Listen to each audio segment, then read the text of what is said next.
Welcome to Showcase, TRT World's daily arts and culture programme, coming to you from Istanbul. In this special edition, we'll take a look at Islamic geometric patterns.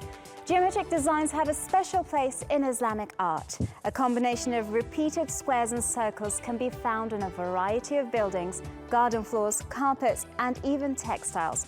Far from being mere forms of decoration, these repetitive geometric designs are meant to connect the viewer to a higher state of consciousness.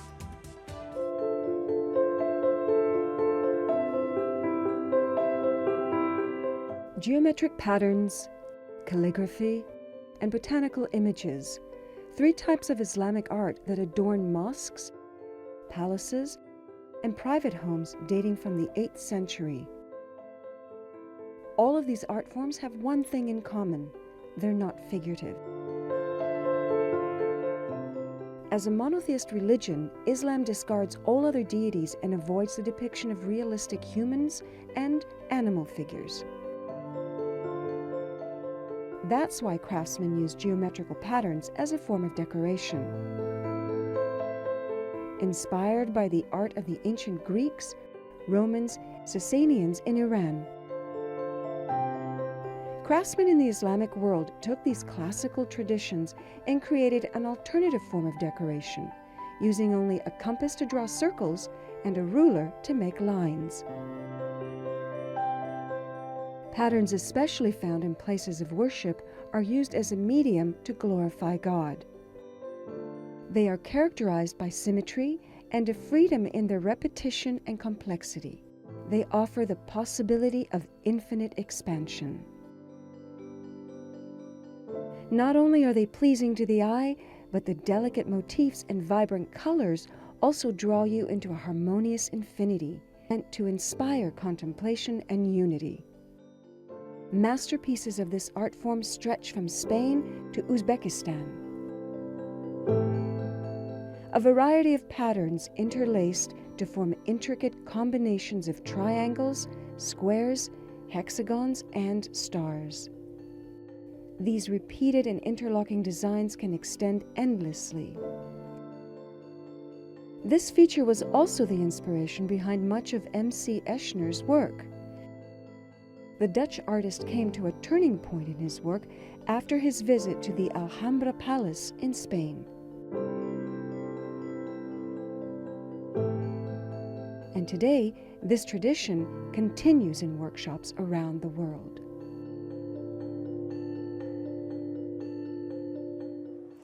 Islamic geometric art was a major influence for Dutch artist Maurits Cornelis Escher. His mathematically inspired woodcuts, lithographs, and mezzotints showcase the same order and repeated symmetry found in much of the architecture of the Middle East. He took that and added his own flavor.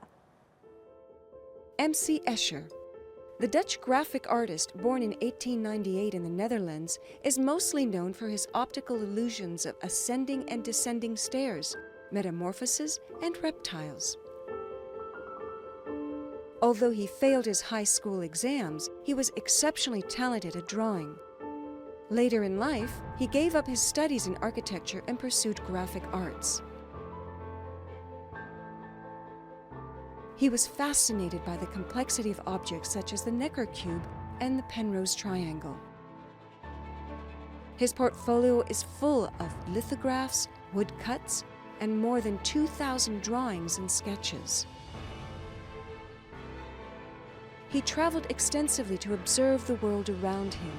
This inspired his artistic expression, which came more from his interpretation of his surroundings than his observations. One trip especially influenced his latter work. He was captivated by the wall patterns of Spain's Alhambra Palace. This fascination with the infinity of interlocking geometric patterns inspired his 137 regular division drawings. The art of repetitive geometric shapes can be seen in various parts of the world, from the Alhambra Palace in Spain to the Samarkand Mosque in Uzbekistan. However unique these cultures are, they're united through similarities of the designs adorning their mosques and other buildings.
The great wonders of Turkey, the grand structures composed by divine geometry, the harmonious merging of the material and spiritual world is a speciality of Mimar Sinan and his students. To get a deeper insight into the impeccably detailed patterns of Islamic art, we look at Istanbul's distinguished mosques. But first, let's get familiar with the Michelangelo of Ottoman architecture.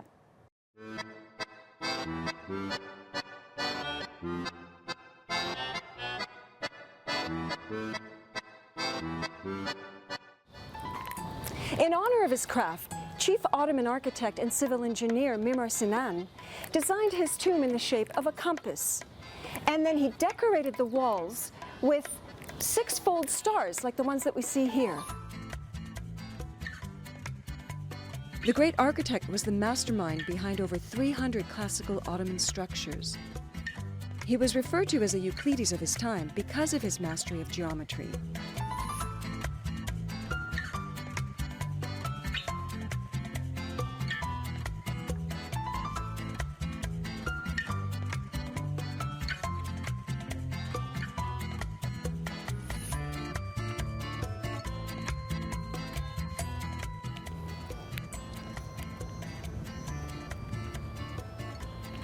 Wow, this is incredible.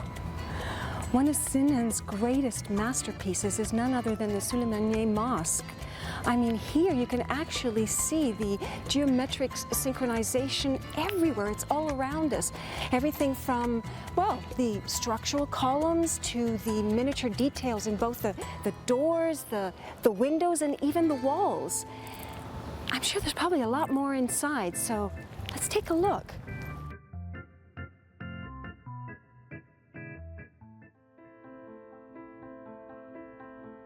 If architecture is music to the eye, Süleymaniyye's melody is illuminating and all-embracing.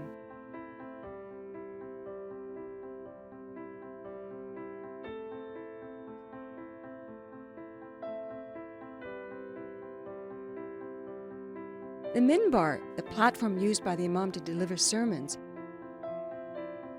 is adorned by delicate patterns that run on both sides,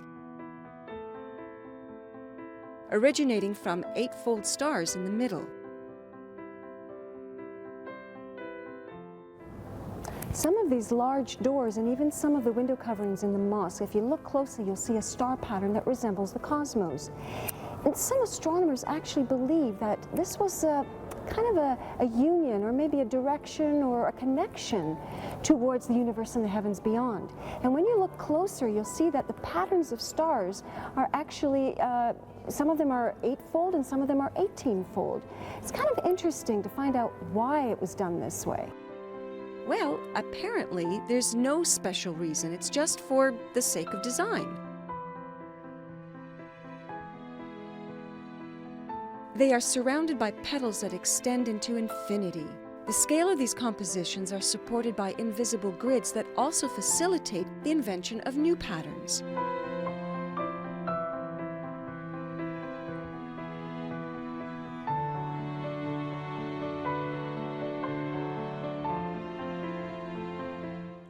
Istanbul's most photogenic building was the grand project of Sultan Ahmet I. The mosque is such a popular attraction that admission is controlled in order to preserve its sacred atmosphere. Let's take a look inside.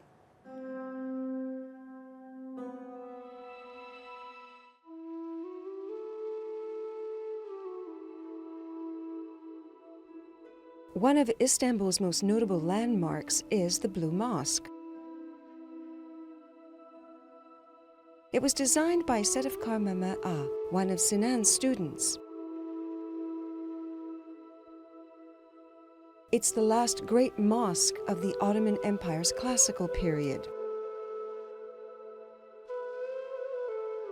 More than 20,000 handmade ceramic tiles called Islamıc decorate the lower level of the interior with an array of geometric and tulip adornments.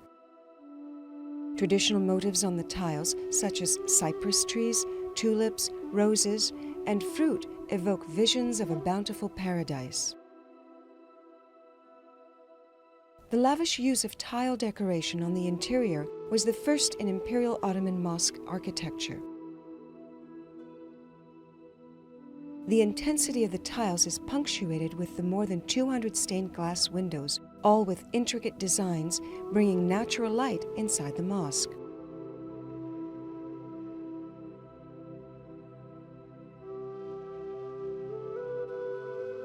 The prayer hall itself was punctuated with aesthetic features, providing worshippers with a beautiful environment to carry on their rituals in harmony. Symmetrical display of geometrical patterns date all the way back to the 8th century. A rare artifact indicates this. Let's take a look.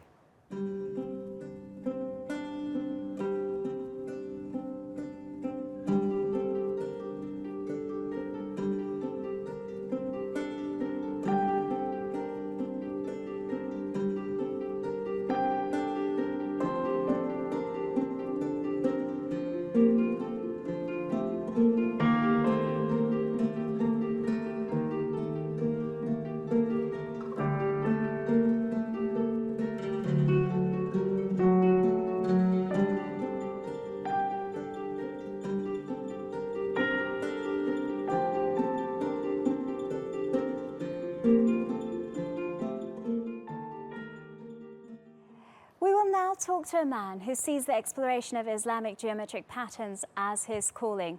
He writes books, teaches workshops, gives lectures, and now joins us on Showcase. Eric Brogg, how did you first get into Islamic geometric designs? Well, I've been doing it a long time. I mean, I've been doing it for about 25 years, and I started as a student in Amsterdam, and I was studying political science, and even though I found it interesting, I thought, I'm not going to find this interesting forever. And I wanted to find something that I would find interesting, that would challenge me, that would give me an interesting life. So eventually I found a book on the subject, book by a gentleman called Jules Bourgoin, a French book from the 19th century. And I thought, this is great. You know, I find it really interesting. There's art, there's history, there's creativity, all those things. So that's how I started, and I wanted to learn how to make these patterns, because the books just show you the result. They don't show you the process. So that's how it started, really. Right. Eric, how do you describe the logic behind this art form? Behind the patterns? Well, the first thing I should say is there's a lot that we don't know, because there is very little historical evidence on how these patterns were made, for a start, and secondly, what the motivation was for these designers to choose one pattern and not another pattern. So the issue of the meaning of the patterns is a difficult one to answer. You know, it's certainly not the case that you only see some patterns in secular buildings and some patterns only in religious buildings. You know, that's not the case. So I suppose the question of meaning you can divide into two, or you can answer it in two ways. If the question is, did the craftsmen who made these patterns in the 15th century, for example, in Anatolia, did they choose these patterns for specific reasons? To which the answer is, well, we don't know, because there's no historical evidence. The other way to answer the question is, do these patterns have meaning to people who ask the question now, which happens a lot also in my workshops? And of course the answer is yes, they do. These patterns do have meaning to many people. They represent philosophical and religious concepts to many people, and yeah, so in that way they do. What can you tell us about the philosophical aspects of the pattern?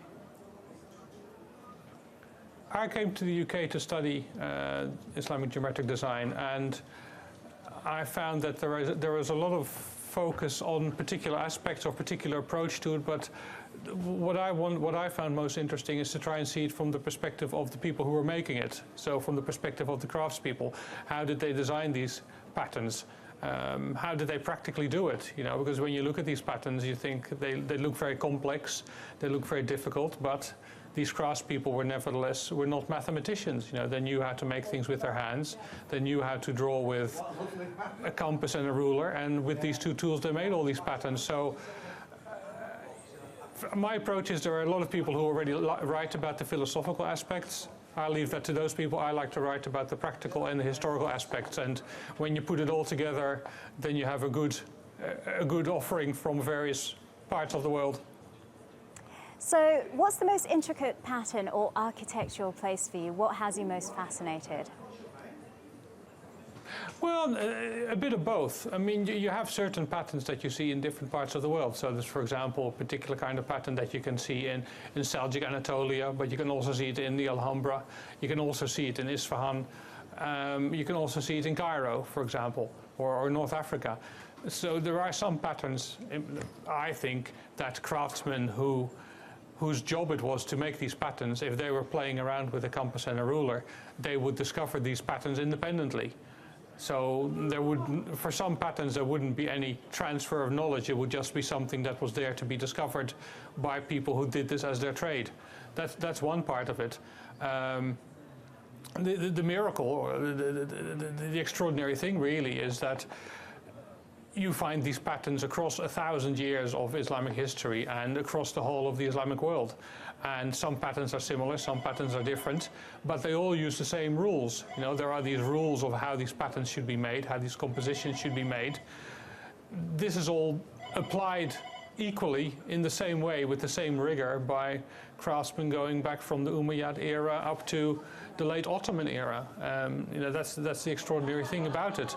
And it's not just about the patterns either, of course. I mean, anytime we look at a pattern, we can choose just to look at the pattern as black lines on a white piece of paper, for example, but in reality, of course, these are pieces of art. It's art or architecture, so it's always embellished, it's always made more beautiful in one way or another, whether it's in ceramics or it's a Quran page. Those things make it distinctive per region as well. Right.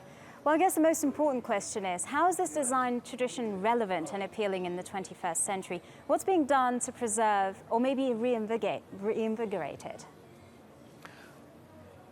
Well, what I find very interesting is where you have patterns that give you clues, you know, that give you clues that you can't find in historical documentation. You know, I think we can learn a lot by looking very well at these patterns and looking at these patterns in context. So, for example, there's a particular pattern that appears in a rectangular composition in the Sultan Hassan Mosque in Cairo.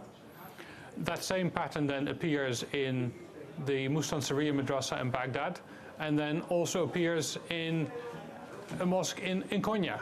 And the reason this is so extraordinary is that this pattern is very idiosyncratic.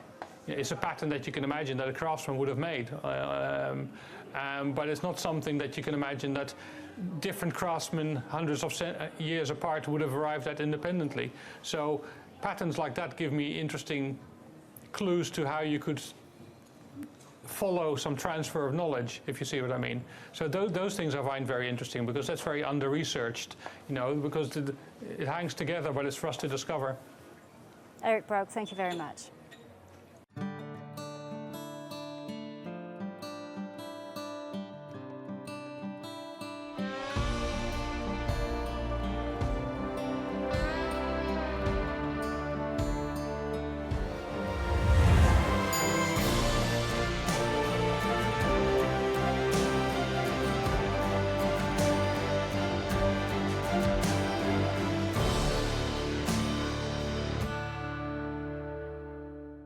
Examples of the classic art of Islamic patterns have gone beyond familiar borders, with workshops on the art popping up in some unexpected places.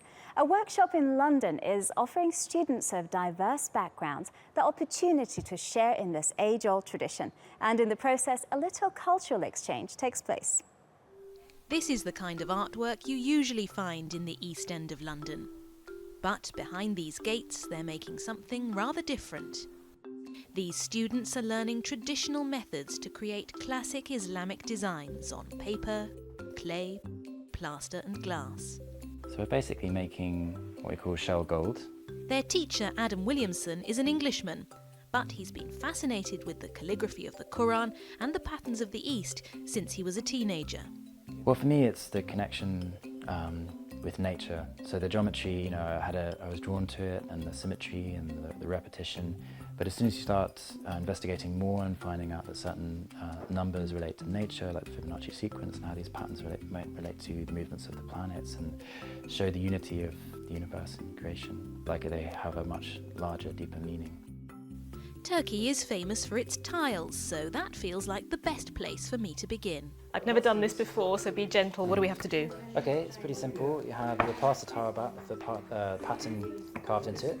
Put it in the frame. Then you need your clay. You need to knead the clay, like kneading dough. Okay, that I have done. Okay, and then you're going to roll it out flat on the table. Right. Have you got to work quite quickly with this so it doesn't dry? Yeah, well, no, just 5 minutes or so. And the other, yeah, that's it. And then push with your thumbs into the... It's good, you can get your frustrations out on this, can't you? Yeah, yeah. Take off all the excess. Not to irritate the edges. Whoa. There's something quite nice about going back to childhood in this. It kind of reminds me of, you know, playing with Play-Doh and plasticine when I was little. And these students feel the benefits too. I like the practical side of geometry, the feel of the clay and constructing it into shapes. I work in finance, accountancy, and this is a very refined artwork. So it releases me from the numbers and makes me more creative. My day job is, I'm a mum, so I've got 3 children. That gives you lots of ideas of things to do with the kids, no doubt. Yeah, and my kids, I mean, I've been doing geometry with my children and they've loved it. And it takes them away from the TV and from anything else. And you'd be surprised, you know, how much they enjoy doing things like this.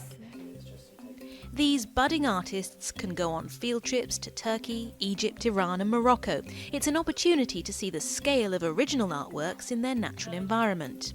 Back home, it inspires their own work and gives them greater understanding of the culture behind the art. So one of the happy byproducts of this course is the integration of Muslims and non-Muslims through art, and they can experience something that's beautiful from another culture and religion.